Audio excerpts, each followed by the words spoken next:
الحمد لله نحمده ونستعينه ونستغفره ونؤمن به ونتوكل عليه ونعوذ بالله من شرور أنفسنا ومن سيئات أعمالنا من يهده الله فلا مضل له ومن يضلله فلا هادي له ونشهد أن لا إله إلا الله وحده لا شريك له ونشهد أن سيدنا وحبيبنا ونبينا ومولانا محمدا عبده ورسوله وصلى الله على النبي وعلى آله وأصحابه وأزواجه وذرياته وسلم تسليما كثيرا كثيرا. أما بعد، قال الله تبارك وتعالى في القرآن المجيد والفرقان الحميد: أعوذ بالله من الشيطان الرجيم، بسم الله الرحمن الرحيم. إنه لا يحب المستكبرين. صدق الله العظيم.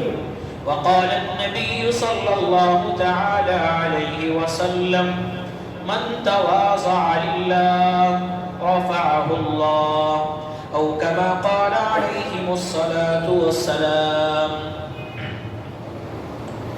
اللہ رب العزت کا انتہائی احسان و کرم ہے کہ اس نے ہم سب کو اپنی عبادت کے واسطے جمع فرمایا اور کچھ کہنے کی اور سننے کی توفیق عطا فرمائی. اللہ سے دعا ہے کہ جو کچھ کہا جائے سنا جائے، اللہ اس کو ہم سب کو اپنی زندگی میں لانے کی اور اس پر عمل کرنے کی توفیق عطا فرمائے. گزشتہ جمعے میں اللہ رب العزت کی شان، اس کی قدرت، اس کی طاقت، اس کی قوت، اس کی ملکیت، اس کی حکومت، اس کی بادشاہت کے بارے میں ذکر کیا گیا تھا. اور یہ بات ذکر کی گئی تھی کہ اس دنیا میں حکومت، بادشاہت، طاقت، قوت اگر کسی کی ہے تو وہ اللہ رب العزت کی ہے. اس کی طاقت کے آگے کسی کی طاقت نہیں، اس کی بادشاہت کے آگے کسی کی بادشاہت نہیں، اس کی حکومت کے آگے کسی کی حکومت نہیں، اس کی قوت کے آگے کسی کی قوت نہیں. اگر اس کے سامنے کسی کی طاقت ہوتی تو فرعون کو غرق نہ کیا جاتا. اگر اس سے لڑنے کی کسی کے اندر ہمت اور بادشاہت ہوتی تو قارون کو نہ دھسایا جاتا. اگر اس کے سامنے کسی کی طاقت اور قوت ہوتی تو قوم عاد کو عذاب نہ دیا جاتا. اور اگر اس سے لڑنے کی طاقت اور قوت ہوتی تو امریکہ جیسے ملک پر عذاب الہی آگ کی شکل میں نہ آتا. بہرحال ان تمام باتوں سے اور یہ عذاب الہی سے ہمیں کیا سبق ملتا ہے، ہمیں کیا درس مل رہا ہے؟ اور یہ آگ جو لگی تھی، اللہ نے اپنی بادشاہت اور اپنی طاقت دکھلائی، اس سے ہمیں کیا سیکھ ملی ہے، اس سے ہمیں کیا سبق ملا ہے، اور اس سے ہمیں کیا درس ملا ہے؟ اس سے ہمیں یہ درس ملا ہے اور اس سے ہمیں یہ سبق ملنا چاہیے کہ انسان کو تکبر نہیں کرنا چاہیے کسی بھی چیز پر. انسان اگر تکبر کرے گا اور اپنی طاقت، قوت، عہدے، مال و دولت پر انسان گھمنڈ اور تکبر کرے گا تو اللہ رب العزت بھی آگ لگانا بھی جانتا ہے. جو انسان اللہ سے لڑنے کی طاقت رکھتا ہے اور یہ کہتا ہے کہ خدا کوئی نہیں ہے، جو ملک یہ کہتا تھا کہ بادشاہت ہماری ہے، جو ملک یہ کہتا تھا کہ سب کچھ ہمارا ہے اور تکبر اور گھمنڈ میں چور تھا، سپر پاور طاقت اپنے آپ کو کہتا تھا، ساری ٹیکنالوجی اس کے پاس موجود تھی، لیکن اللہ نے عذاب کی جھلک دکھلائی سب کچھ ختم ہو گیا، پورا کا پورا لاس اینجلس ختم ہو گیا۔ اس سے ہمیں یہاں یہ سبق ملا کہ انسان کو اگر اللہ نے طاقت دی، قوت دی، مال دیا، عہدہ دیا، منصب دیا، اس پر اترانے کی ضرورت نہیں ہے، اس پر گھمنڈ کرنے کی ضرورت نہیں ہے۔ انسان ایک ناپاک قطرے سے پیدا کیا گیا، ایک ناپاک وہ قطرہ جو کپڑوں پر لگ جائے تو کپڑے ناپاک، جسم پر لگ جائے تو جسم ناپاک، وہ ناپاک کپڑا کہ اس کو دھوئے بغیر انسان پاک نہیں ہو سکتا، اس کو صاف کیے بغیر، دھوئے بغیر انسان عبادت نہیں کر سکتا۔ اس ناپاک قطرے سے انسان پیدا کیا گیا، یہ اللہ کی شان ہے، تو پھر تکبر اور گھمنڈ کس چیز کا ہے؟ رسول اللہ صلی اللہ علیہ وسلم نے ایک حدیث میں ارشاد فرمایا، من تواضع للہ رفعہ اللہ، جو انسان تواضع اختیار کرتا ہے، عاجزی اختیار کرتا ہے، اپنے آپ کو اعلیٰ نہیں سمجھتا، اپنے آپ کو دوسروں سے بڑا نہیں سمجھتا، اپنے آپ کو دوسروں سے افضل نہیں سمجھتا، بلکہ دوسروں کے ساتھ حسن سلوک سے ملتا ہے، ہنسی خوشی سے ملتا ہے، چہرے پر مسکراہٹ ہوتی ہے ملتے ہوئے، اتنی تواضع اس کے اندر ہوتی ہے، اتنی عاجزی اس کے اندر ہوتی ہے، سب سے ملتا ہے، سلام دعا کرتا ہے، سب سے ملتا ہے، ایک دوسرے کے حال معلوم کرتا ہے، غریب ہو یا فقیر اس کو نہیں دیکھتا، یہ دیکھتا ہے کہ انسان ہے، مسلمان ہے تو سلام کرتا ہے، غیر ہے تو اس کی بھی ہمدردی کا ذہن اور دل اور دماغ رکھتا ہے۔ جب انسان کے اندر یہ تمام چیزیں ہو، تواضع ہو، عاجزی ہو، اور انسان یہ سوچے کہ میرے پاس جو کچھ ہے اللہ کی دین ہے، چاہے وہ صحت ہے، چاہے وہ دولت ہے، چاہے وہ عہدہ ہے، چاہے وہ منصب ہے، کچھ بھی ہے اللہ کی دین ہے، مجھے اترانے کی ضرورت نہیں ہے، اس لیے کہ جو اللہ مال و دولت دے سکتا ہے وہ چھین بھی سکتا ہے، وہ اللہ جو طاقت اور قوت دے سکتا ہے وہ طاقت اور قوت کو چھین بھی سکتا ہے۔ جب انسان یہ سوچے گا، عاجزی کی زندگی گزارے گا، اللہ سے ڈرنے کی زندگی گزارے گا، خوف کے ساتھ زندگی گزارے گا، لوگوں سے محبت کے ساتھ ملنے والی زندگی گزارے گا، خوشی کے ساتھ زندگی گزارے گا، اس کے چہرے پر مسکراہٹ ہوگی، تو رسول اللہ صلی اللہ علیہ وسلم نے فرمایا رفعہ اللہ، اللہ اس کو بلندی عطا کرتا ہے، اللہ اس کو عزتیں عطا کرتا ہے، اللہ اس کے مقام کو اعلیٰ کر دیتا ہے۔ کس لیے؟ عاجز رہنے والے کے لیے، انکساری کی زندگی گزارنے والے کے لیے، لوگوں سے محبت کے ساتھ ملنے والے کے لیے، گھر والوں کے ساتھ حسن سلوک اور حسن اخلاق کے ساتھ رہنے کی وجہ سے۔ رسول اللہ صلی اللہ علیہ وسلم نے فرمایا متکبر اللہ کے نزدیک ذلیل ہوتا ہے، دنیا کے اندر بھی لوگوں کی نظروں میں ذلیل، اللہ کی نظروں میں بھی ذلیل، اور عاجز انسان جو اپنے آپ کو دوسروں سے بڑا نہیں سمجھتا، اللہ کے نزدیک وہ عزت والا، لوگوں کے نزدیک وہ عزت والا ہے، اور اللہ کے یہاں اس کا مقام اور اعلیٰ ہے، اس متکبر کے مقابلے میں جو اپنے تکبر اور گھمنڈ کی وجہ سے اپنے طاقت اور گھمنڈ کر رہا ہے اور اس میں زندگی گزار رہا ہے، اللہ کے یہاں یہ پسندیدہ نہیں ہے، یہ پسندیدہ نہیں ہے۔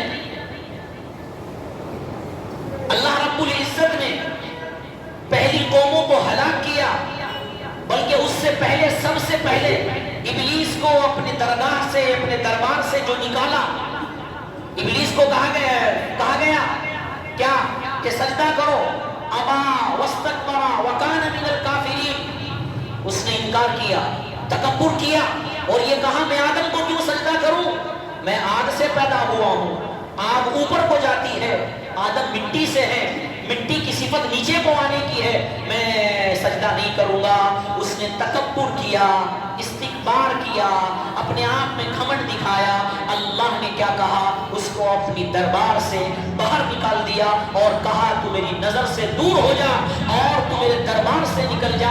اللہ رب العزت نے تکبر کرنے کی وجہ سے، گھمنڈ کرنے کی وجہ سے اپنے دربار سے اس کو نکال دیا، اور اللہ نے قوم کو، پچھلی جو قومیں گزری ہے، وہ ہوا، وہ پانی جو انسان کی ضرورت کے لیے ہے، جس کے بغیر انسان زندہ نہیں رہ سکتا، وہ پانی پانی جو انسان کی پیاس بجھاتا ہے، لیکن جب انسان تکبر کرنے پہ آتا ہے، وہ پانی جو انسان کی ضرورت کے لیے ہے، وہ پانی جو انسان کے پینے کر پیاس بجھاتا ہے، وہ پانی جب انسان اس کو پیتا ہے تو سکون حاصل کرتا ہے، اسی پانی سے اللہ نے فرعون کو غرق کر کے دکھا دیا کہ تکبر کرو گے تو پانی سے ڈوبو گے، میں دکھا دوں گا۔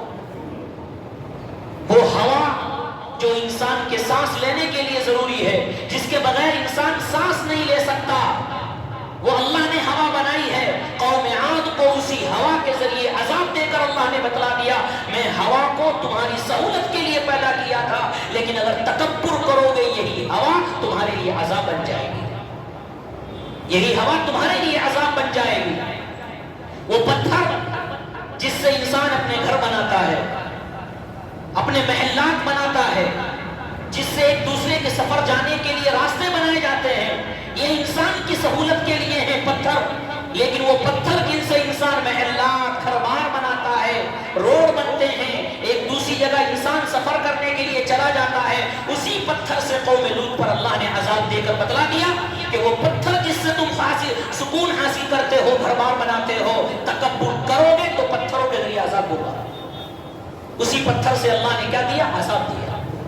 وہ زمین جو انسان کے لیے ضروری ہے، جہاں سے انسان غلہ اگاتا ہے، اللہ رب العزت غلہ اگا کر انسان کے لیے زراعت اور کھیتی کا انتظام کرتے ہیں، کھانے پینے کا انتظام کرتے ہیں۔ وہ زمین کتنی ضروری ہے ہمارے لیے، وہ کھیتی باڑی کتنی ضرورت کی ہے ہمارے لیے، لیکن اللہ نے قارون کو اسی زمین میں دھسا دیا اور یہ کہا کہ زمین سے میں غلہ اگانا بھی جانتا ہوں، زمین میں انسانوں کو دھسانا بھی جانتا ہوں۔ وہ آگ جو انسان کو کھانے بنانے کے لیے ضروری ہے، جس کے بغیر کھانا نہیں بن سکتا، جو انسان کی ضرورت ہے، اسی آگ کے ذریعے اللہ نے امریکہ کو عذاب دے کر بتلا دیا کہ وہ آگ جو تمہارے لیے ضروری ہے، تمہارے کھانے کے لیے، تمہارے پینے کے لیے ضروری ہے، جس کے بغیر تمہاری زندگی نہیں گزر سکتی، اسی آگ کے ذریعے اگر تم تکبر کرو گے، اسی آگ کو تمہاری عذاب کا ذریعہ بنا دے گا۔ یہ ہمیں پچھلی قوموں سے سبق سیکھنا ہے کہ انسان جب تکبر کرتا ہے تو اللہ رب العزت پھر اپنی طاقت دکھلاتا ہے۔ جب انسان گھمنڈ کرتا ہے پھر اللہ کی طاقت اور اللہ کا غصہ جوش میں آتا ہے اور پھر وہ قوموں کو ہلاک کر دیتا ہے، وہ بستیوں کو اجاڑ دیتا ہے۔ اللہ نے مال و دولت دیا، اس پر اترانے کی ضرورت نہیں، اس پر ہمیں یہ سوچنا ہے کہ اللہ کی دی ہوئی ہے، اللہ اس کو چھین بھی سکتا ہے۔ اللہ نے طاقت دی ہے تو یہ سوچنا ہے کہ آج تیرے پاس طاقت ہے، قوت ہے، چند دن کے بعد تیرے اعضاء کمزور ہو جائے گے، چند دن کے بعد تو بوڑھا ہو جائے گا، تیری طاقت ختم ہونے والی ہے، تیری طاقت ختم ہو جائے گی۔ انسان یہ سوچے کہ یہ طاقت اللہ کی دی ہوئی ہے، جو اللہ طاقت دینا جانتا ہے وہ طاقت کو چھیننا بھی جانتا ہے، جو عزت دینا جانتا ہے وہ ذلت بھی دینا جانتا ہے۔ انسان یہ سوچے اگر مجھے عہدہ ملا ہے، منصب ملا ہے، تو انسان یہ سوچے کہ آج کرسی پر، آج منصب پر ہیں، کل نہیں ہونے والے ہیں، کل نہیں ہوگے۔ آج منصب پر رہ کر ہمیں انصاف کے ساتھ معاملہ کرنا ہے تاکہ کل کو قیامت کے دن ہمارے سامنے، ہم میدان محشر میں ہمیں رسوا نہ ہونا پڑے، ہمیں ذلیل نہ ہونا پڑے۔ اللہ نے عزت دی ہے، عزت دینے والا بھی وہ ہے اور ذلت دینے والا بھی وہ ہے۔ اللہ عزت دینا بھی جانتا ہے، عزت کو لینا بھی جانتا ہے۔ اللہ مال دینا بھی جانتا ہے، چھیننا بھی جانتا ہے، طاقت دینا بھی جانتا ہے، طاقت لینا بھی جانتا ہے۔ رسول اللہ صلی اللہ علیہ وسلم نے فرمایا کہ میدان محشر میں جو لوگ تکبر کرنے والے ہوں گے، متکبر ہوں گے، میدان محشر میں ان کی شکل چونٹیوں کی طرح ہوگی۔ کیا فرمایا؟ چونٹی کی کیا حیثیت ہوتی ہے؟ انسان اس کو رونتا ہوا چلا جاتا ہے، انسان راستے میں جاتا ہے تو اس کو رونتا ہوا چلا جاتا ہے، ذرہ چھوٹی نظر بھی نہیں آتی۔ اللہ کے رسول صلی اللہ علیہ وسلم نے فرمایا کل کو قیامت کے دن اللہ ایسے متکبروں کو، چاہے وہ مال و دولت کا گھمنڈ ہو، چاہے وہ عہدوں کا گھمنڈ ہو، چاہے وہ منصبوں کا گھمنڈ ہو، چاہے وہ حسب نسب کا گھمنڈ ہو، کسی بھی چیز کا گھمنڈ ہو، کسی بھی چیز کا تکبر ہو، کسی بھی چیز کی انا ہو، میدان محشر میں اللہ کے رسول نے فرمایا وہ چونٹیوں کی شکل میں آئیں گے، لوگ ان کو رونتے ہوئے جائیں گے اور اللہ ان کے لیے فیصلہ کرے گا. اے این المتکبرین، کہاں ہے وہ دنیا کے اندر تکبر دیا کرتے تھے، تکبر کیا کرتے تھے، لوگوں سے بات چیت کرنا پسند نہیں کرتے تھے، لوگوں سے خندہ پیشانی کے ساتھ ملتے ہوئے ان کو زور پڑتا تھا، لوگوں کی مدد کرتے ہوئے ان کو زور پڑتا تھا، لوگوں سے ملاقات کرتے ہوئے اپنے آپ کو بچاتے تھے اور اپنے گھمنڈ میں چور رہتے تھے. اللہ فرمائے گا این المتکبرین، کہاں ہے وہ دنیا کے اندر اپنی مال و دولت اور اپنے عہدوں اور اپنے حسب و نسب کی دھوس دکھلانے والے. آؤ ان کے لیے جہنم تیار کر دی ہے. آؤ جو لوگوں کو حقیر سمجھتے تھے، جنہوں نے نمازیں پڑھ لی غیر نمازی کو حقیر سمجھتے تھے، جن کے پاس مال و دولت ہے غریب کو حقیر سمجھتے تھے، جنہیں اللہ نے عزت دی ہے دوسروں کو کمتر سمجھتے تھے. کہاں ہیں وہ لوگ جو اپنے آپ کو اعلیٰ سمجھتے تھے، افضل سمجھتے تھے؟ اے اللہ رب العزت فرمائے گا ان کے لیے جہنم تیار کر رکھی ہے. فرشتوں کو اعلان ہوگا ان کو جہنم کے اندر بھی ڈالو اور جہنمیوں کا جو پیپ ہے ان کے گلے میں ڈالو. اتنا برا عذاب. اللہ رب العزت فرماتے ہیں تکبر کرنا میری صفت ہے، تکبر کرنا میری صفت ہے. الجبار المتکبر کی صفت اللہ کی ہے. اللہ نے زمین پیدا کی ہے، آسمان پیدا کیا ہے، اللہ نے دنیا اور کائنات کو بنایا ہے، تو تکبر کس کو بھاتا ہے؟ اللہ رب العزت کو بھاتا ہے. کسی انسان کو تکبر نہیں بھاتا، اللہ رب العزت کو بھاتا ہے. ایک حدیث میں اللہ کے رسول صلی اللہ علیہ وسلم نے فرمایا، کیا فرمایا؟ کہ اللہ رب العزت قیامت کے دن نظر رحمت نہیں فرمائیں گے 3 شخصوں پر. ان میں سے ایک وہ شخص ہوگا جو دنیا کے اندر تکبر، دھوس، گھمنڈ کیا کرتا تھا. نظر رحمت نہیں فرمائیں گے. اب اس سے اندازہ لگائیے کہ میدان محشر میں ہر انسان اللہ سے مغفرت چاہے گا، اللہ کی نظر کے لیے دعا کرے گا کہ اللہ کی نظر رحمت میری طرف ہو جائے، میرا بیڑا پار ہو جائے، میری کشتی پار ہو جائے، میری نیا پار ہو جائے. نہیں تو اگر اعمال کا وزن ہونے لگا، حساب و کتاب ہونے لگا تو میری پکڑ ہو جائے گی. ہر انسان رحمت کا امیدوار ہوگا، ہر انسان مغفرت کا امیدوار ہوگا، ہر انسان استغفار کا امیدوار ہوگا، ہر انسان آس لگائے گا کہ میرے اعمال تو اس قابل نہیں کہ میں بخشا جاؤں، میرے اعمال تو اس قابل نہیں کہ میری مغفرت ہو جائے. اللہ کی نظر رحمت ہے، ہو سکتی ہے میرے اوپر. اللہ کے رسول نے فرمایا نظر رحمت ہوگی تکبر کرنے والے پر، اللہ رب العزت نظر رحمت نہیں فرمائے گا. کتنی سخت احادیث اللہ کے رسول صلی اللہ علیہ وسلم نے متکبر و تکبر کرنے والوں کے لیے ہے. یہ قرآن مقدس میں جو واقعات آئے ہیں عذابوں کے، یہ خالی تاریخ بتلانے کے لیے نہیں ہے، واقعات کو یاد کرانے کے لیے نہیں ہے، یہ انسانوں کو بتلانے کے لیے ہے کہ جو قوم تکبر کرتی ہے اللہ اس قوم کو برباد کر دیتا ہے. جو قوم تکبر کرتی ہے اللہ ان کی بستیوں کو اجاڑ دیتا ہے. جو قوم تکبر کرتی ہے اللہ پتھروں سے بارش فرماتا ہے. جو قوم تکبر کرتی ہے اللہ آسمان سے آگ بھی برساتا ہے. یہ اللہ نے ان قوموں کے بارے میں ہم لوگوں کے لیے، انسانوں کے لیے درس دیا ہے، سبق دیا ہے. تکبر سے اپنے آپ کو باز رکھو. تم نے اپنے آپ کو باز رکھ لیا اور تم نے اپنے آپ کو تکبر سے بچا لیا تو اللہ کی نظروں میں بھی تم عزت والے ہوگے، دنیا کی نظروں میں بھی عزت والے ہوگے.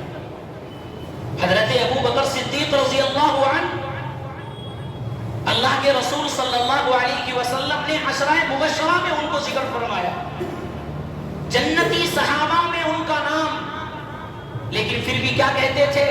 کوئی گھمنڈ نہیں، کوئی تکبر نہیں. جس کو جنت کی بشارت مل جائے وہ تو خوش ہونا چاہیے، اس کو تو ایک ذہن اس کا اعلیٰ ہونا چاہیے کہ مجھے تو جنت کی بشارت مل گئی، میں تو جنتی ہوں، میرا حساب و کتاب نہیں ہوگا، مجھے تو اللہ کے رسول نے جنت کی خوشخبری دے دی. اللہ کے رسول کی بات جھوٹی نہیں ہو سکتی. لیکن ابو بکر صدیق رضی اللہ عنہ کیا کہتے تھے؟ کاش میں کوئی درخت کا پتا ہوتا، کاش میں کسی کا بال ہوتا، کاش میں کوئی جانور کی شکل میں کوئی چیز ہوتا جس کا حساب و کتاب نہ ہوتا. یہ حضرت ابو بکر صدیق رضی اللہ عنہ کی عاجزی ہے، یہ عاجزی ہے. حضرت عمر رضی اللہ تعالی عنہ مال غنیمت کا مال آ رہا ہے، اپنے اوپر بوری اٹھا کر لا رہے ہیں۔ امیر المومنین جن کے ذریعے کئی شہر فتح ہوئے، جن کے ذریعے اسلام کی فتوحات کا سلسلہ جاری ہوا، جن کے ذریعے اسلام کئی سو مربع میل تک پھیلا، او امیر المومنین جن کو جنت کی خوشخبری ہے، او امیر المومنین جن سے اسلام فتوحات حاصل کر رہا ہے، جس کے ذریعے اسلام کو عزتیں مل رہی ہے، او امیر المومنین اپنے کاندھے پر بوری رکھ کر لا رہے ہیں۔ بیت المال کا جو سرمایہ ہے وہ کسی اور کو نہیں دیا، بلکہ اپنے خادم سے کہا کہ اس کو مجھے دو، اپنی پیٹھ پر سوار کیا اور بیت المال پر رکھ کر آ رہے ہیں۔ کون لا رہے ہیں؟ امیر المؤمنین حضرت ابو بکر صدیق رضی اللہ۔ حضرت علی سے کسی نے پوچھا، جو جانتا نہیں تھا آپ کو کہ آپ کون ہیں مدینے کے اندر، وہ جانتا نہیں تھا، حضرت علی نے کہا میں مسلمان ہوں۔ کیا کہا؟ مسلمان ہوں۔ یہ نہیں کہا داماد مصطفیٰ ہوں، یہ نہیں کہا خاتون جنت فاطمہ الزہرا کا شوہر ہوں، یہ نہیں کہا سیدہ شباب اہل الجنہ حسن حسین کا والد ہوں، نہیں، کیا کہا؟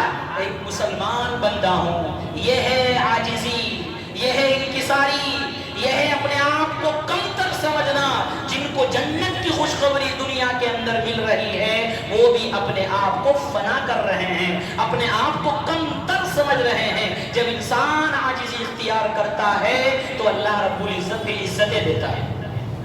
حضرت مولانا پیر ذوالفقار دامت برکاتہ العالیہ نے لکھا ہے، اپنے یہاں کا واقعہ لکھا ہے جس کا خلاصہ یہ ہے کہ ایک آدمی بڑا مالدار، اتنا مالدار، انہوں نے اپنی کتاب کے اندر لکھا ہے کہ کئی ریلوے اسٹیشن اس کی زمین میں بنے ہوئے تھے، اتنا بڑا مالدار۔ اور لوگوں سے کیا کہتا تھا؟ لوگوں سے پوچھتا تھا تم کہاں جا رہے ہو؟ کہتے تھے کہ ہم کمانے جا رہے ہیں، تجارت کرنے جا رہے ہیں۔ ایک جملہ بولا اس نے کہ تم تو یہ سوچتے ہو کہ آئے گا کہاں سے؟ کیا کہا تھا؟ تم یہ سوچتے ہو کہ لاؤں گا کہاں سے، آئے گا کہاں سے، میں یہ سوچتا ہوں خرچ کہاں کروں گا۔ کیا جملہ کہا؟ تم یہ سوچتے ہو کہ آئے گا کہاں سے، میں کیا سوچتا ہوں خرچ کہاں کروں۔ یعنی اپنے دال و دولت کے گھمنڈ میں وہ چور ہو رہا تھا اور یہ کہہ رہا تھا میں کہاں خرچ کروں، مجھے نہیں پتا، میرے پاس اتنا ہے۔ کتابوں کے اندر انہوں نے لکھا ہے وہ وقت بھی آیا، وہ بیمار ہوا، اس کا انتقال ہوا، اس کا ایک بیٹا تھا جو شرابی، کبابی، بے حیا، بے شرم تھا۔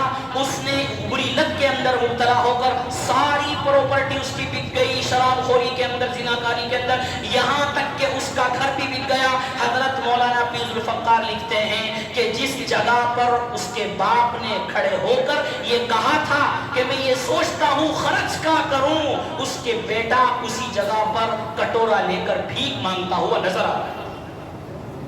یہ ہے اللہ کی شان، جو دینا جانتا ہے وہ لینا بھی جانتا ہے، جو دینا جانتا ہے وہ لینا بھی جانتا ہے۔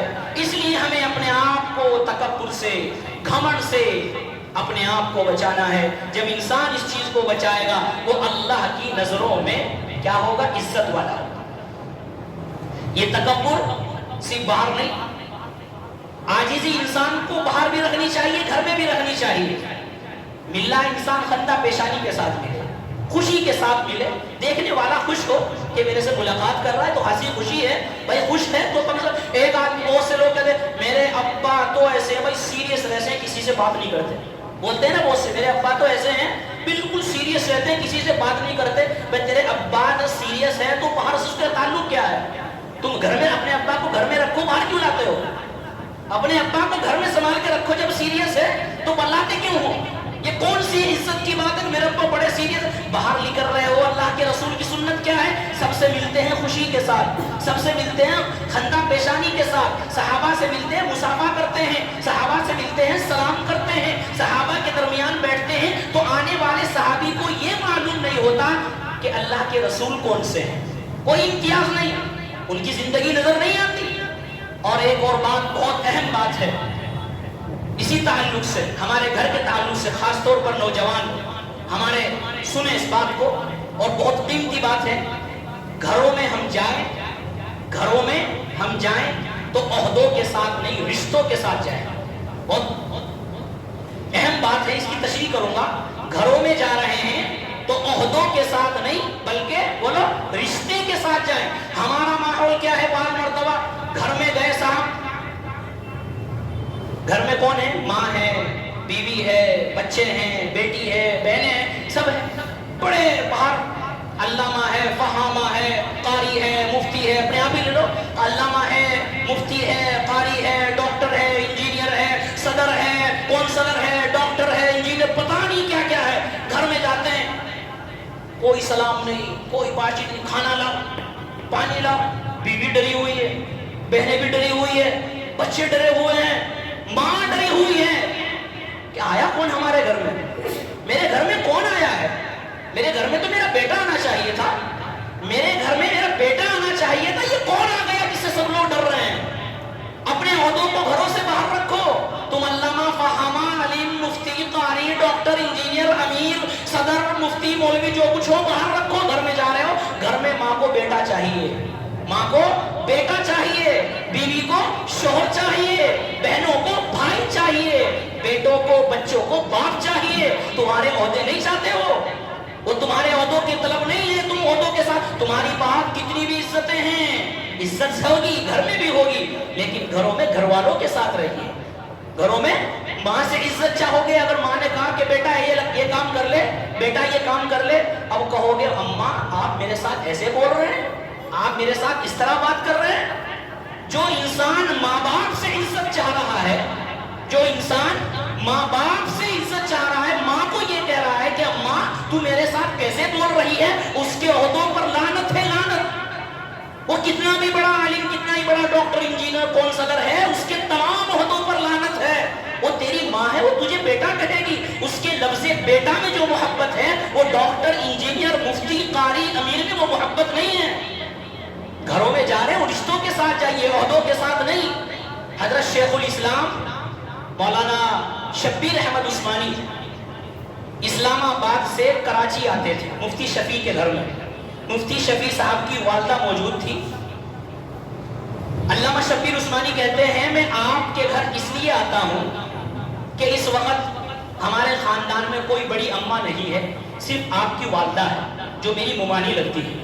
مجھے لوگ شیخ الاسلام، علامہ، فہامہ، قاری نہ جانے کیسے کیسے القاب سے نوازتے ہیں، لیکن جب میں آپ کی والدہ سے اور اپنی ممانی سے اپنے لیے لفظ بیٹا سنتا ہوں، وہ مجھے بیٹا کہہ کر پکارتی ہے، وہ مجھے لفظ بیٹا کہہ کر پکارتی ہے، تو مجھے لفظ بیٹا میں وہ محبت نظر آتی ہے جو نہ شیخ الاسلام میں ہے، نہ کسی علامہ میں ہے، نہ کسی قطب میں ہے، نہ کسی امیر میں ہے، نہ کسی ڈاکٹر، انجینئر، کونسلر میں ہے. لفظ بیٹا میں وہ محبت جھلکتی ہے، اس لیے کہ وہ تو محبت ظاہری ہے، یہ محبت حقیقی ہے، یہ محبت حقیقی ہے.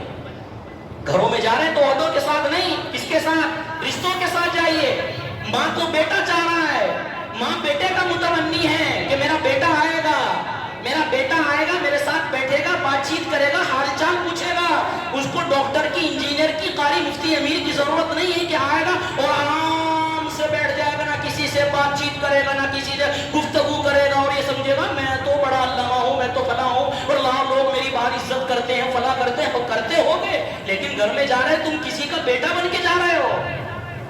جا رہے ہیں گھر میں، بہنیں ڈری ہوئی ہیں، بھائی آیا ہے، بھائی آیا ہے، کھانا لاؤ، پانی لاؤ، ڈری ہوئی ہے. لعنت ہے اس بھائی پر جس سے بہن ڈرتی ہو، لعنت ہے اس بھائی پر جس سے بہن ڈرتی ہو. وہ بھائی جو باہر ہوٹلوں پر کھانا کھاتا ہے اور اس کو کیا بولتے ہیں، واٹر جو کھانا دیتے، اس کو 100 روپے یا 1000 روپے ٹپس کے دیتے ہیں اور اس کی تعریف کر کے آتے ہیں کہ تو نے بہت اچھا کھانا بنایا، تیری بہت اچھا تو سالن بناتا ہے، روٹی بناتا ہے. گھر میں ماں کھانا بناتی ہے، گھر میں بہنیں کھانا بناتی ہے، گھر میں بیوی کھانا بناتی ہے. ان کے لیے کبھی ایک لفظ زبان سے نہیں نکلتا کہ اماں کھانا بہت اچھا بنا ہے، میری بیوی تو نے کھانا بہت اچھا بنایا ہے، میری بہن آپا تو نے، باجی تو نے بہت اچھا کھانا بنایا. باہر تو عزتوں سے نوازو گے، گھر میں کون عزتوں سے نوازے گا؟ ایسے بھائی پر لعنت ہے، لعنت، لعنت ہے ایسے بھائی پر. آپ کسی کے باپ بن کر جا رہے ہیں. انسان گھروں میں جاتا ہے، باہر کتنی بھی ٹینشنیں ہو، باہر کتنی بھی ٹینشنیں ہو، انسان گھر میں جائے گا، اپنے بیٹوں کو دیکھے گا. بیٹے تلاش میں، ابا آئیں گے، شام کو آئیں گے، چیز لے کر آئیں گے، فلاں چیز لے کر آئیں گے، متمنی رہتے ہیں. اب باپ تو بہت بڑا کونسلر اور علامہ باپ کہاں کسی کو دیکھ رہا ہے؟ باپ سیدھا گھر میں گیا اور جا کر بیٹھ گیا، لاؤ کھانا لاؤ، نہ بیٹوں کا پتہ نہ بچوں کا پتہ، سب دیکھ رہے ہیں۔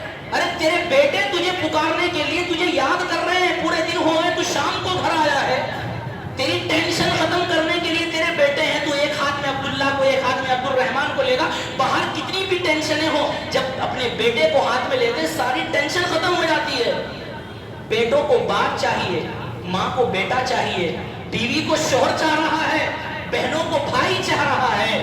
وہ تمہارے ڈاکٹر یا تمہارے عالم یا تمہارے مفتی یا تمہارے عہدوں کے متمنی نہیں ہے، وہ تمہارے عہدوں کے متمنی نہیں ہے۔ اپنے عہدوں کو اپنے گھروں سے باہر رکھ دو، کوئی بھی عہدہ ہو، دنیاوی عہدہ ہو، اخروی عہدہ ہو، گھر کے دروازے سے باہر، گھر کے دروازے سے باہر۔ تمہارا تکبر، تمہارا گھمنڈ، تمہاری انا، تمہارا عہدہ، تمہارا منصب، تمہاری عالمیت، تمہاری علمیت، تمہاری انجینئر، تم کون سا جو بھی ہے باہر رکھو۔ گھر میں جا رہے ہو تو رشتوں کے ساتھ جائیے، محبت کے ساتھ جائیے۔ جس گھر میں یہ محبت ہو وہ گھر گھر ہے، جس گھر میں یہ نہ ہو وہ گھر گھر نہیں، وہ جہنم کا گڑھا ہے۔ ہوتا نہیں ہے عام طور پر ایسا، اس لیے ہمیں چاہیے ہم تکبر سے اپنے آپ کو جس طرح سے باہر باز رکھ رہے ہیں، گھروں میں بھی اپنے بہنوں کے ساتھ، بھائیوں کے ساتھ، اپنے والدین کے ساتھ رشتوں کو اپنائیے، رشتوں کو بڑھاوا دیجیے اور ان کے ساتھ محبت کے ساتھ بات کیجیے۔ قرآن مقدس میں اور احادیث رسول سے بکثرت ہمیں یہ بات ملتی ہے کہ اللہ کے رسول جب کسی سے ملتے تھے تو مسکرا کر ملتے تھے۔ قرآن میں ہے وَلَا تُصَاحِبْ خَدَّكَ، اپنے چہروں پر مسکراہٹ لائیے، خوشی لائیے۔ کسی سے ملاقات کر رہے تو دیکھنے والا یہ نہ سمجھے یار یہ کتنا گھمنڈی ہے، کتنا تکبر کرنے والا ہے، اس کے چہرے پر کبھی خوشی کے آثار ظاہر نہیں ہوتے۔ نہ بیوی کو محسوس ہونا، نہ ماں کو محسوس ہو، نہ بھائیوں کو محسوس ہو، نہ بیٹوں کو محسوس ہو، سب کے ساتھ حسن سلوک کے ساتھ، خندہ پیشانی کے ساتھ، عاجزی کے ساتھ انسان ملے گا، اس کو دنیا میں بھی عزت ملے گی، آخرت میں بھی عزت ملے گی۔ اور جو تکبر کرتا ہے پھر اللہ رب العزت کے وہ قانون، وہ ضابطے ہیں، انہ لا یحب المستکبرین، اللہ تکبر کرنے والوں کو پسند نہیں کرتا۔ جب انسان تکبر کرتا ہے اللہ بستیوں کو اجاڑ دیتا ہے، اللہ آسمانوں سے پتھروں کی بارش کرتا ہے، اللہ مال و دولت کو چھین لیتا ہے۔ جب انسان تکبر کرتا ہے پھر اللہ آسمانوں سے آگ کی بارش فرماتا ہے۔ اس لیے ہمیں اپنے اندر عاجزی اور انکساری لانی چاہیے۔ اللہ تعالی عمل کرنے کی توفیق عطا فرمائے۔